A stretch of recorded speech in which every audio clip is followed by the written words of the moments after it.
Hello friends, I am Shweta Patel and recently selected as an RRBPO Officer Scale 1. Today I am making this video just for those candidates जिनका document verification आज या फिर कल होने वाला है। मेरा डॉक्यूमेंट वेरिफिकेशन 14 मार्च को हो चुका है एंड प्रोसीजर में मुझे बहुत पर्सनल कमेंट्स आए हैं व्हाट्सएप में और टेलीग्राम में, जिसकी क्वायरीज सारी को मैं यहाँ पे सॉल्व करूँगी बिकॉज एक एक कमेंट्स को आंसर देना पॉसिबल नहीं हो पाता है। So today I be sharing my personal document verification experience कि मैंने क्या किया, मेरे डॉक्यूमेंट्स में क्या क्या ऐसे था जो वैलिडेट हो जाएंगे, क्योंकि मेरे हर एक डॉक्यूमेंट में कोई भी ऐसा नहीं था। एक मेजर मिस्टेक हुआ है तो वो मैं आखिरी में बताऊंगी कि मैंने क्या मिस्टेक की है और आप लोग को किस चीज़ का ध्यान रखना है। So let's start my personal experience. जैसे कि कल सुबह हम गए थे, हमें मेरी रिपोर्टिंग 9:30 की थी, तो मैं बाय कार गई थी जबलपुर से सागर। सो 9:30 आवर्स देयर मैं पहुंच गई थी। उसके बाद जैसे ही हम लोग की एंट्री हुई ना, सबसे बेस्ट पार्ट क्या था, हमारे पेरेंट्स को भी एंटर करने दिया था। जो बैठने का एरिया था, सिटिंग एरिया, वहाँ पे पेरेंट्स भी बैठे हुए थे, हम सारे स्टूडेंट्स और सारे कैंडिडेट्स बैठे हुए थे। तो जैसे ही हम बैठे उसके अप्रॉक्सीमेटली 5 मिनट में ही हमें ब्रेकफास्ट प्रोवाइड कर दिया गया था और हम सबको प्रोवाइड किया गया था। मेरे फादर को भी प्रोवाइड किया गया था। वो भी एक बहुत अच्छा पार्ट था उनका। उसके बाद जैसे ही उन्होंने हमारा ब्रेकफास्ट कंप्लीट किया, अराउंड 10 o'clock उन्होंने हमें एक डॉक्यूमेंट प्रोवाइड किया था जिसको हमें फिल करना था। बहुत ज़्यादा प्रोफार्मा थे। हमने उसको फिल किया और ऐसी कोई भी दिक्कत नहीं होगी, वो बेसिक डॉक्यूमेंट वाला है। ऑलरेडी अपने बायोडाटा में अपने फिल कर चुके हैं, उसी डॉक्यूमेंट उसी इन्फॉर्मेशन को हमें उस प्रोफार्मा में भरना था। और हर एक डाउट्स आपके, बहुत हेल्पफुल स्टाफ है, आपको बहुत अच्छे से गाइड करेंगे ऑफिसर्स लोग। हमें गाइड किया गया, हमने उसको प्रोफार्मा को भरा एंड अराउंड 10:30 हमारा डॉक्यूमेंट वेरिफिकेशन का प्रोसीजर स्टार्ट हो गया था। जैसे ही मैं एंट्री ली, उस सबसे पहले मेरा बायोमेट्रिक करवाया गया। उसके बाद बायोमेट्रिक जैसे ही हुआ, उसके बाद फिर मुझे डॉक्यूमेंट वेरिफिकेशन के लिए भेज दिया। एक सर थे, उन्होंने मेरा डॉक्यूमेंट वेरीफाई किया। मेक श्योर आपके जो भी हर एक डॉक्यूमेंट्स हैं वो ऑथेंटिक हो, मतलब ओरिजिनल्स भी आपको उसी ऑर्डर में लगाना है जो भी उन्होंने हमें प्रोवाइड किया था डॉक्यूमेंट्स के ऑर्डर, उसी ऑर्डर में आप अपने डॉक्यूमेंट्स लगा लीजिएगा पहले से ही, जैसे कि आप दिखाएं तो कोई इशू ना हो। उसके बाद उन्होंने मेरा मेडिकल सर्टिफिकेट वगैरह थोड़ा सा मतलब अच्छे से देखा। मेडिकल सर्टिफिकेट में बहुत ध्यान दिया गया है और नोटरी में, बॉन्ड में भी बहुत अच्छे से ध्यान दिया गया है और नोटरी में भी। मेक श्योर ये 3 डॉक्यूमेंट्स में आपकी कोई भी मिस्टेक ना हो। और अगर कहीं पे भी नेम रिगार्डिंग कोई भी इशू है तो तुरंत ही आपको बोल देंगे कि आप जाके एफिडेविट बनवा लीजिए और आपको टाइम भी देंगे। ऐसा कोई इशू नहीं होगा हमें। मैंने डॉक्यूमेंट वेरीफाई करवाया अपने, और मेरे निवास प्रमाण पत्र को और ये जो मेरा कास्ट सर्टिफिकेट है, दोनों को ही उन्होंने बारकोड से स्कैन करके ओरिजिनल डॉक्यूमेंट चेक किया था ऑनलाइन जाकर। बहुत ही अच्छे से वो लोग ना, बहुत ही डिटेल में जाके वो लोग चेकिंग कर रहे हैं। मेरे में तो ऐसा हुआ। उसके बाद फिर जैसे ही मेरा डॉक्यूमेंट वेरीफाई किया, उन्होंने अप्रूव किया मेरा डॉक्यूमेंट को, फिर they asked me to go and exit. वापस से मेरा एक बायोमेट्रिक स्कैनिंग हुई मेरा, उसमें हम बेसिकली थंब इम्प्रेशन ले रहे हैं और हमारी फ़ोटो कैप्चर कर रहे हैं। उसके बाद फिर मैं बाहर जाके वेट की। उसके बाद क्या हुआ कि उसके बाद फिर आधार कार्ड वेरिफिकेशन होगा।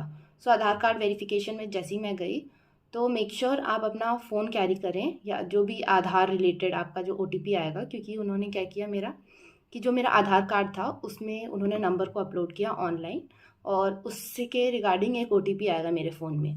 मुझे बताना है और फिर वो मेरा आधार की पूरी डिटेल्स की, स्टार्टिंग से कि आप कहाँ रह चुके हैं, आपने क्या क्या डॉक्यूमेंट्स को मॉडिफाई करवाया है, आपने कभी एड्रेस चेंज करवाया है कि नहीं, क्या क्या चेंजेस हैं, तो उन्होंने पूरा चेक किया और वो एक आधार वेरिफिकेशन प्रोसीजर था। उसके बाद फिर मैं जाके वापस से बैठी। उसके बाद अराउंड ये हमारा प्रोसीजर अप्रॉक्सीमेटली 2:30 तक हो चुका था। फिर लास्ट में हमारा CBS ID बनवाई गई है। CBS ID में बेसिकली कुछ भी नहीं होने वाला है, आपको नॉर्मल जो आपके पांचों हाथ के फिंगरप्रिंट्स हैं वो लिए जाएंगे। और बेसिकली ये आपका जब हम ज्वाइन करेंगे, जो भी ब्रांच हमें अलॉट की जाएगी उसमें हमें हेल्प करेगा हमारे ऑथेंटिकेशन के लिए। सब इंडिविजुअल्स की CBS ID बनवाई गई एक एक करके, और ये प्रोसीजर पूरा जो था हमारा 3:30 तक मेरा कंप्लीट हो चुका था। उसके बाद फिर क्या हुआ, अप्रॉक्सीमेटली 3:30 to 4 के बीच में SBI जनरल इंश्योरेंस के एजेंट्स आए हुए थे, 2 ऑफिसर्स आए थे, उन्होंने हमें डॉक्यूमेंट्स प्रोवाइड किया और हमारा एक अकाउंट बनवाया गया है SBI जनरल इंश्योरेंस में। और SBI, I might be mistaken, कुछ एक और डॉक्यूमेंट बनवाया गया है, दोनों जनरल इंश्योरेंस के हैं, SBI बना रहा है। उसके बाद ये मेरा 4:30 तक मैं फ्री हो चुकी थी और 4:30 मुझे बोला गया कि नाउ यू कैन लीव, क्योंकि मेरे सारे डॉक्यूमेंट्स और सारे प्रोसीजर कंप्लीट हो गए थे और मेरा एक भी ऐसा कोई इशू नहीं आया था, सबको ऑथेंटिकेट कर लिया गया था, सबको वैलिड मान लिया गया था।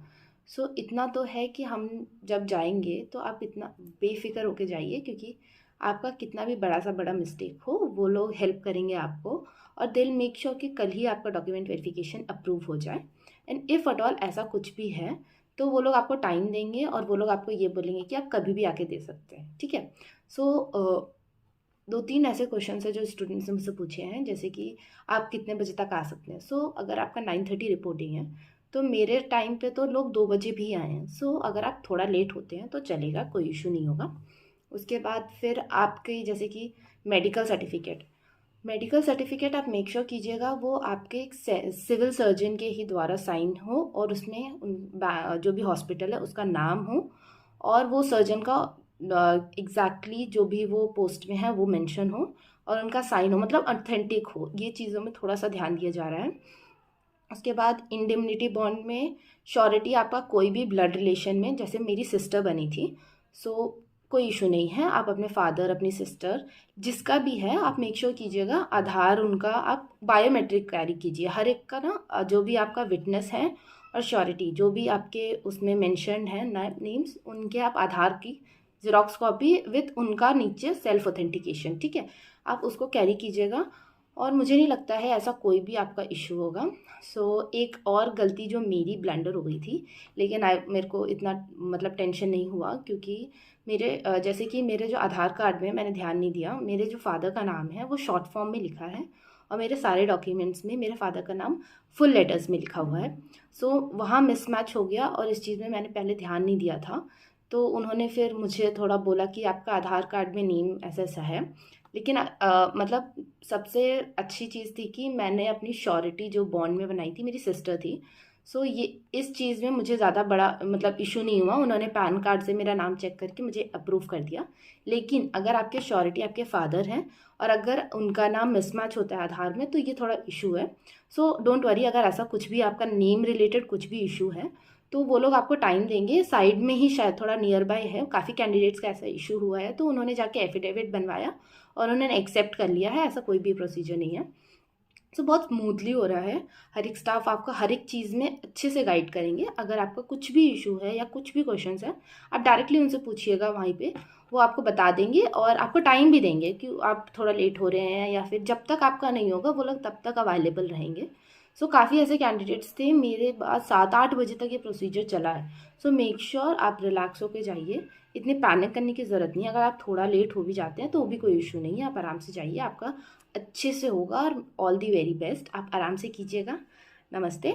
और लास्ट में अभी मैं 2-3 डॉक्यूमेंट्स अपने शेयर कर रही हूँ, जो मेडिकल सर्टिफिकेट हो गया, मेरा इंडेमनिटी बॉन्ड हो गया और मेरा नोटरी वाला जो सेक्शन है वो मैं अपना ज़ेरॉक्स कॉपी आप लोग को यहाँ पे दिखा रही हूँ।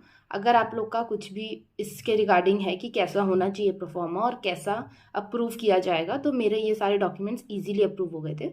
मैं अपना शेयर कर रही हूँ, आप पॉज होके एक बार उनको गो थ्रू कर लीजिए कि वैसा ही है कि नहीं।